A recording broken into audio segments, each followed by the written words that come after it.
All right, ladies and gentlemen, you are welcome to another great episode on your favorite political talk show, The Truth with Ben Jokes.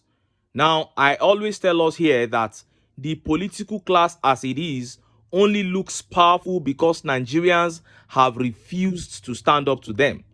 The day the north, south, east, and west of this country can unanimously begin to ask the right questions, our problems will begin to vanish one after the other.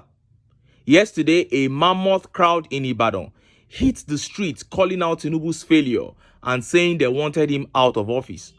They didn't invite any media house for coverage. They just assembled, took a walk on the streets of Ibadan, and in a matter of minutes, videos of the protest were everywhere online. On seeing the videos, politicians began to panic because they know. You say, why are they panicking? Don't they have the police and the army? The police were there during the protest, but because of the sheer number of the people, they couldn't do anything. They were just laughing. And that was just a fraction of the people that came out. And on seeing the videos, politicians began to fidget, especially with the protesters saying other southwest states were going to join the protest. And in the light of that, TINUBU quickly contacted Southwest APC chiefs to begin begging Nigerians in their respective states not to rise up against his administration.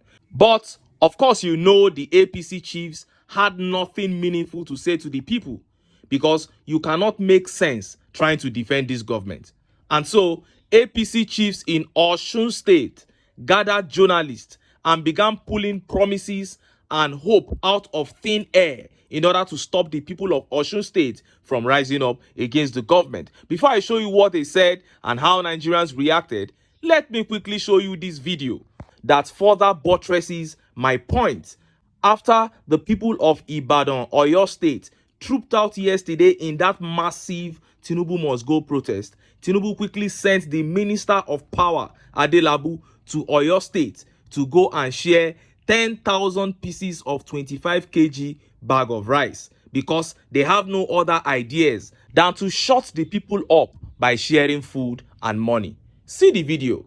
Of Oyo State, on behalf of our President Bola Ahmed Tinubu, GCFR, I'm handing over 10,000 bags of rice to all the people of Oyo State to enjoy as the best one on the food security palliative under the new agenda of TINUBU administration.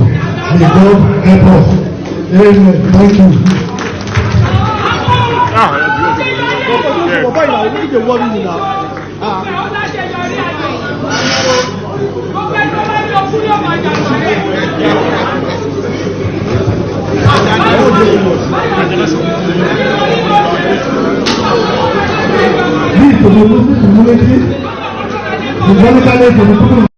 You saw that. Now, this is clearly a panic reaction to what has been happening in Oyo State from the Yoruba Nation agitators invading the state secretariat to the protest that took place in Ibadan yesterday. But even in their panic reaction, they have disrespected the people. Oyo State is the 6th most populous state in Nigeria with a projected population of 7.9 million people. That was in 2022. 7.9 million people. 99.9% of that population eats rice. You impoverish over 6 million people, then you go with 10,000 bags of rice and you claim you have given palliative. You claim it is renewed hope. So, one bag of 25 kg rice you are giving to people is the hope you say you are giving them. And look at the man who presented the rice, Minister of Power, the worst Minister of Power in the nation's history. The people of Oyo State should collect the rice and eat. It is their right, it is their money, but they should better know that their destiny, their future is bigger than rice. The APC have come to steal, to kill, and to destroy, and the people must not give in to these their old tricks of dishing out crumbs after stealing our commonwealth. Now, let us see how the APC chiefs in OSUN State begged the people of OSUN not to protest against the Tinubu administration. Look at how the papers reported it. Don't give up on Tinubu's administration. APC chief begs Nigerians. A chieftain of the All Progressive Congress in OSUN State, Chief Olatunbonsu Oyintiloye, has appealed to Nigerians not to give up on the administration of Bola Tinubu. Mr. Oyintiloye, a member of the defunct APC Presidential Campaign Council, made the appeal while speaking with journalists in Osogbo on Sunday. He described Mr. Tinubu as a true Democrat who will fulfill all his electoral promises to Nigerians.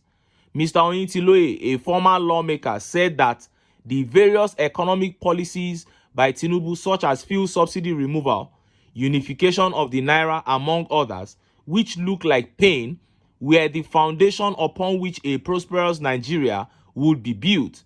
The APC chieftain said, although it was obvious that Nigerians were presently experiencing economic hardship, they should be hopeful for a better and prosperous future. There is no doubt that Nigerians are facing hard times, but this is not deliberate or a sign of failure on the part of Tinubu.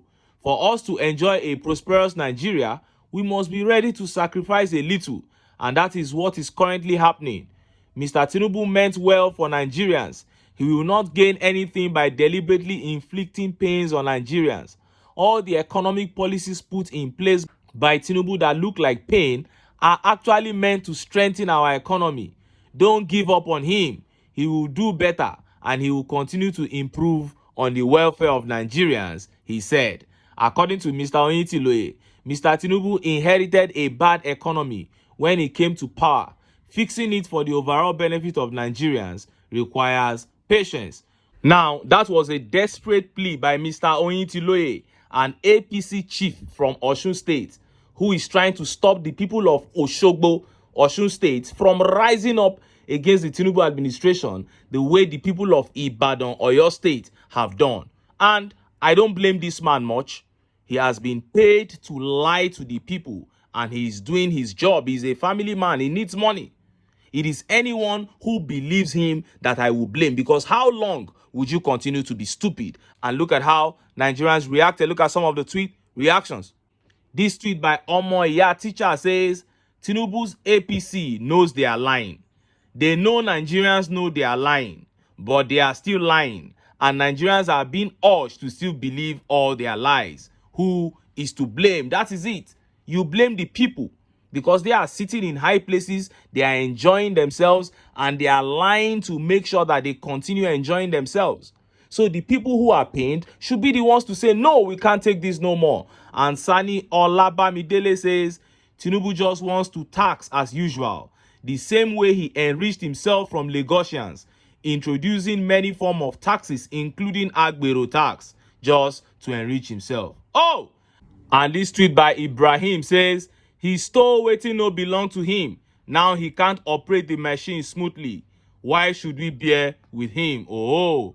And Aja here says, that's how they beg Nigerians to be patient with Buhari. Now they are telling Nigerians to be patient with Tinubu again. Is it patience that APC came to power to give to Nigerians? If you ask me, who I go ask? After saying be patient with Buhari, he destroyed the economy for 8 years, to the point that this administration is saying that Buhari was the one that destroyed the economy. So we don't even have to argue about that. And you are still coming with the same patience theory for this one. Haba, Nigerians, are we that stupid? And in another panic reaction to the people's protest, Tinubu has postponed the cyber security tax. And look at how it was reported just in. Tinubu has instructed the CBN to postpone the introduction of the cyber security levy. But why are you postponing it? Why don't you cancel it? And I know what they are going to do. When they are going to bring it in now, Nigerians will not know.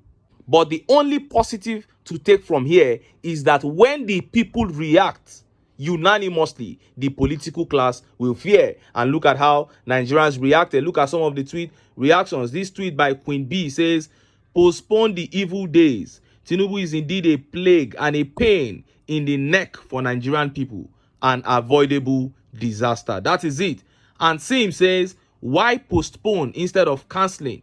it will surely be reintroduced behind back door without publicity. And Black responded, he said, you sabi this country. Fuel went from 650 naira to 800 naira or 1000 naira with no noise. When they want to reintroduce this, it will come with another name, but it will be done silently. That is their plan. And this tweet by Tessie says, this shows lack of proper consultation and communication between CBN and presidency. Because how do you explain such decision being announced and then reversed by same authority that approved it? TINUBU and CBN can do better. And Catalyst responded by saying, everything is deliberate. They want to see our reactions. They wouldn't have postponed it if we had remained silent. All the points raised here are valid. But one thing is clear, these guys don't have the answers. Think about it. How many policies have they implemented and withdrawn in just 11 months? You removed subsidy, you started paying again. You floated the naira, you began defending it again using the foreign reserve. You introduced cyber security tax, you have asked CBN to suspend it again. Confusion everywhere. And this is how it will continue. And who are those at the receiving end? It is the people. The people will continue to suffer until they put their sentiments aside and kick the APC and PDP out of power. But until then, make I still enter town. Make I go get some ogbonge political news wey una go like. Why? Because of una. Now I dey here, so don't go away.